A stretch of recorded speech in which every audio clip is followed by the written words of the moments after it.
Ayer llegó al final la historia de la persecución sistemática que la Justicia Penal de Córdoba hizo a partir de las denuncias de unas mujeres que se consideraron damnificadas, la persecución, digo, judicial a Ángel Leopoldo Cabrera, más conocido como el Pato Cabrera, una verdadera gloria del golf argentino y además con una dimensión internacional extraordinaria. Y en su momento su detención, primero su pedido de captura y luego su detención, causó una gran conmoción, particularmente en el mundo del deporte. Vamos a ver brevemente, primero le adelanto lo siguiente. Sí. Ayer se hizo la audiencia de unificación de las dos condenas que tenían en los dos juicios que se celebraron en contra de él. El primero en julio del año 2020, en plena pandemia, sí, cuando vino detenido desde Brasil, fue condenado a la pena el primer juicio, 2 años de prisión, efectivo, que luego fue confirmado por el Tribunal Superior. Y luego un nuevo juicio con una de las damnificadas por el primer juicio. Y esto me va a hacer pensar que aquí ha habido evidentemente una grave irregularidad, porque tenía derecho a ser juzgado en una sola y única oportunidad por todos los hechos que se le atribuían. Cuando fue detenido en Brasil, sí, y traído por vía de la extradición aquí a Córdoba, Cabrera tenía todas las denuncias de los hechos anteriores a su detención. Una vez detenido, nunca más recuperó la libertad, por lo tanto, no tenía más ningún otro hecho delictivo. Cuando se lo juzga en la primera oportunidad en la Cámara Segunda del Crimen, con una jueza unipersonal, la doctora Travalini, una mujer muy moderada, solvente, sólida, tenía derecho a que el juicio se celebrase con todos los hechos que se le atribuían, más aún, como le digo, que una de las víctimas era víctima en el primer juicio, como lo fue también en el segundo. No debía de ninguna manera distribuirse en el tiempo, porque eso trae varias condenas que en lugar de beneficiar al acusado, lo van perjudicando. Porque si en una sola oportunidad usted lo juzga por todo, quizás reciba una pena más razonable, más prudente, más proporcional, de acuerdo a los hechos que se le atribuye. Pero si va por el tiempo, hace un juicio, luego hace otro y posteriormente otro, esas condenas al final se van sumando y entonces todo eso redunda en perjuicio del acusado. Ahí hay una afectación del derecho del acusado, de cualquier acusado, se llame o no se llame Cabrera, a ser juzgado en una sola y única oportunidad, cosa que no se hizo. Esta primera condena fue dictada, como dije, por la doctora Travalini y confirmada por el Tribunal Superior. Es lo que me va a permitir luego referirme a la condición y a la calidad de imparcialidad que debe tener un juez. Desde ya adelanto, la doctora Travalini, que fue la que lo juzgó y le impuso la pena de 2 años de prisión en ese primer juicio, con el error que le he señalado de no haber unificado todo, porque no venía acusado por la Fiscalía, que no había unificado todo, demostró ser una persona imparcial.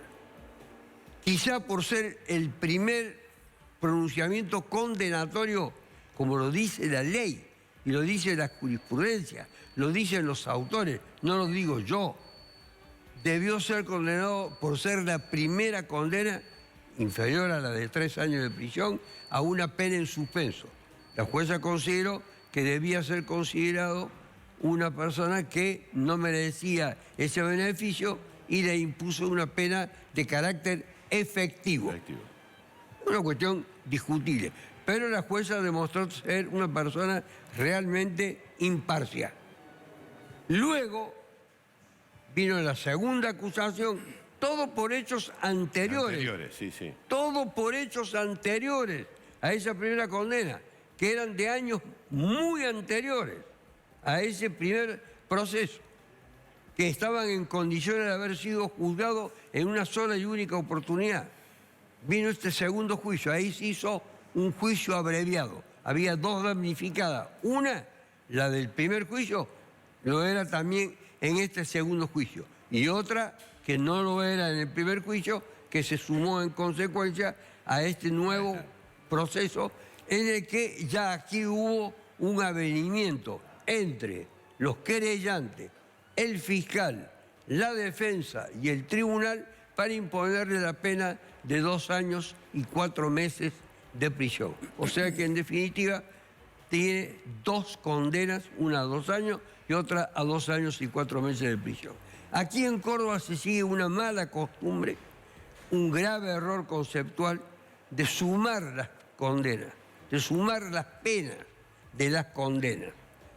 En el orden nacional, en muchas provincias y en muchos otros lugares, no se suma aritméticamente.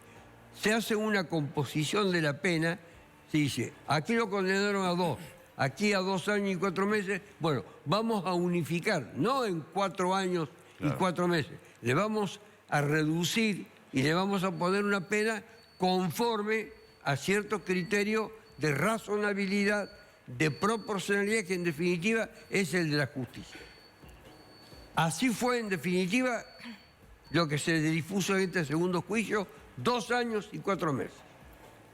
Hace unos días, 2 semanas atrás, como ya había cumplido de esa primera condena el tiempo necesario para obtener su libertad condicional, el juez de ejecución penal, Cristóbal Laje, le concedió a Cabrera, cosa que no se difundió, la libertad condicional. Y lo hizo saber a la Cámara que tenía este segundo proceso, porque todavía esta condena no estaba cumplida y no estaba en condiciones por el tiempo transcurrido de obtener el mismo beneficio. Lo cierto que le dio la libertad condicional y lo puso a disposición de la Cámara Octava. Ahora, ayer se celebró una audiencia para unificar las 2 condenas, las penas y las condenas de ambos pronunciamientos. Y en consecuencia correspondía dictarle la pena que en definitiva será la última. ¿Qué hizo el fiscal y el juez? ¿Qué hicieron en realidad el fiscal y el juez? No hicieron la suma aritmética de 4 años y 4 meses que le hubiera correspondido si sumaban los 2 y los 2 y 4 de la otra. Quedó en una pena única de 3 años y 10 meses de prisión. Esa es la pena que en definitiva se le impuso, que no está firme porque la defensa la va a objetar, la va a recurrir por distintas razones que ahora no vienen al caso. Pero la va a impugnar a esta unificación porque se entiende que es una unificación que no ha respetado ciertos principios legales. Lo cierto, en definitiva, le redujeron en 6 meses, no hubo esa suma aritmética de 2 más 2 y 4 hubieran sido 4 años y 4 meses. No, quedó en 3 años y 10 meses de prisión.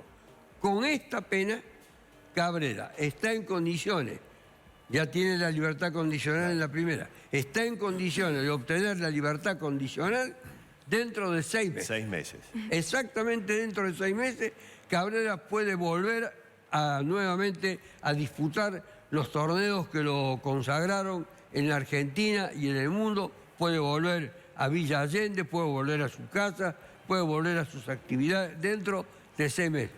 Pudo haber sido antes, si el criterio del tribunal hubiese sido el de reducir un poco más todavía la pena que se le había impuesto en ambas oportunidades. Definitivo, 3 años y 10 meses, y la posibilidad de obtener la libertad condicional dentro de exactamente 6 meses. Ahora, Usted me quería preguntar. No, simple, ¿cuánto cumplió el detenido? ¿Cuánto tiempo? Está desde el día que fue detenido hasta el día de hoy, nunca más recuperó la libertad. Lleva cumplida 23 meses y fracción.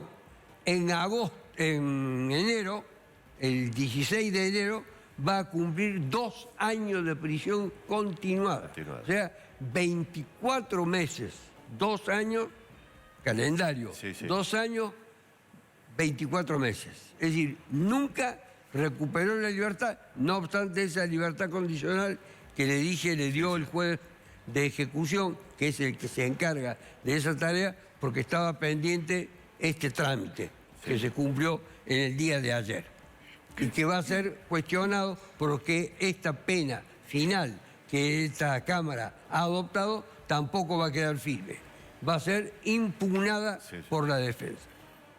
El tema final, para concluir, es el de saber si los que intervienen en estos juicios, los jueces, son imparciales o no. Uno supone, cree, está convencido, la gente dice, el juez debe ser imparcial. Sí. Los fiscales no, los fiscales deben ser objetivos. Los jueces deben ser imparciales.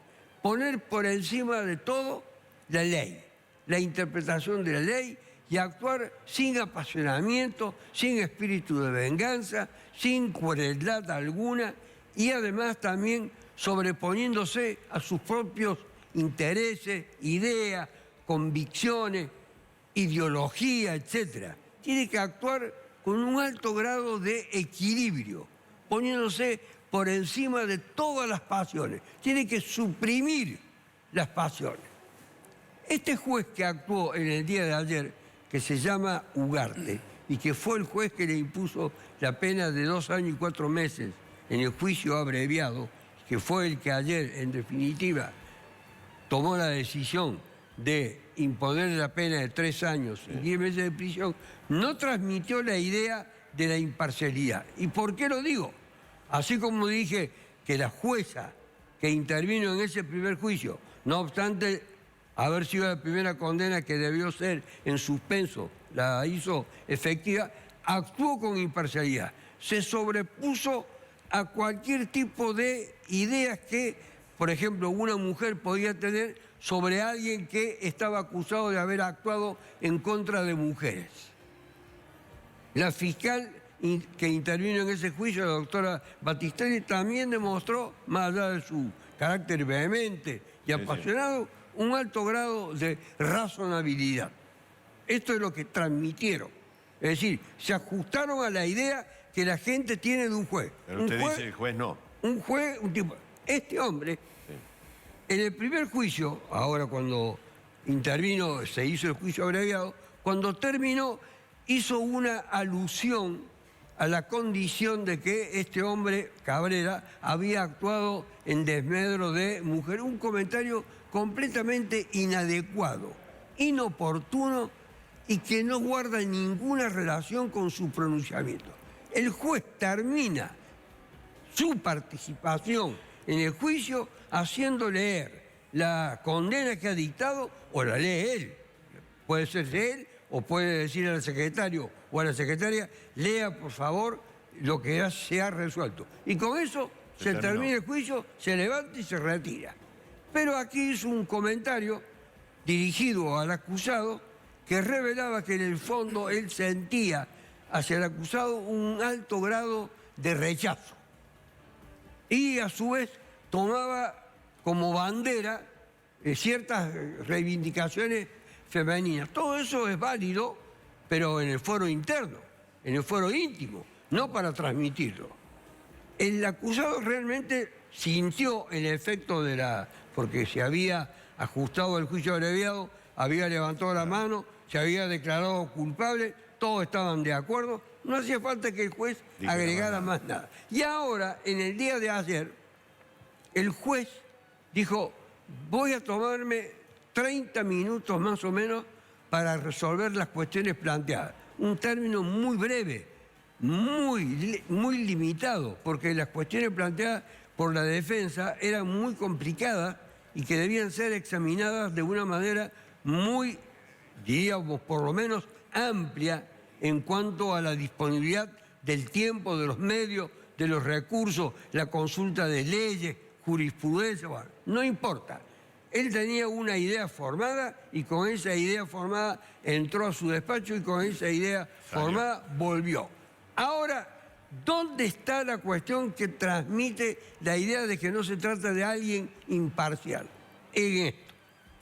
Cuando vuelve el juez para dictar la sentencia y hacerle decir a la secretaria, proceda, señora secretaria, a leer lo que ha resuelto el tribunal, así debe limitarse a eso y luego, de concluida la lectura, decir, este juicio o este debate ha concluido y retirar. ¿Pero qué hizo? Hizo una cosa indebida, una cosa incorrecta a mi entender, desde el punto de vista incorrecta, desde el punto de vista legal, inadecuada desde el punto de vista legal.